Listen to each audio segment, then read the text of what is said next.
Haganah, the Irgun, Lehi. They killed a lot of British citizens and soldiers, and they were called they were so-called Jewish terrorists by the British government at the end of World War II. How is it that Britain supports Israel today? Because again, these organizations became the Israeli Defense Forces.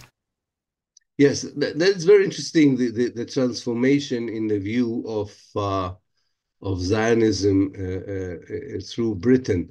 I think that actually the rule was supporting Zionism.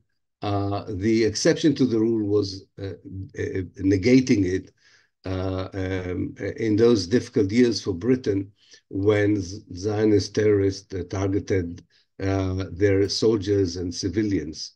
The rule was that, and that's important to remember historically, Zionism began as an evangelical British project.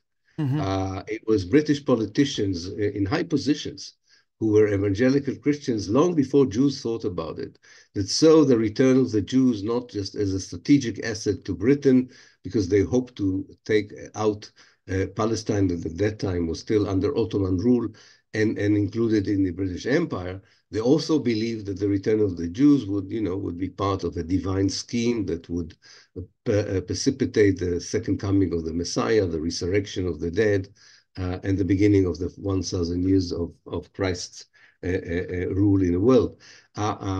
These politicians and pundits later on collaborated with the Anglo-Jewish aristocracy that at first was not that keen on the Zionist idea of colonizing Palestine, but began to support it when they understood that this is not targeting them, it's targeting East European Jews that they themselves didn't want to see coming in large numbers to Britain either. So you had these convergence of rather cynical ideas of anti-Semites and Anglo-Jewish aristocracies, providing the support for the Zionist project in Palestine. So that is the basis. Now, there are other factors becoming involved in running Palestine, like people who have strong connections to the Arab world, right?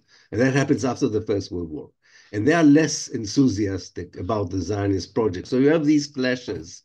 And because of that, British policy does not always is pursued according to the way that the Zionist leaders wanted. And eventually the Zionists even go to war against Britain. But it doesn't end the affinity between Britain. Think about the United States. The settler community in the United States rebelled against Britain as well. It didn't create a conflict between, it didn't undermine a later Anglo-American alliance. Special relationship. To this very day, yeah.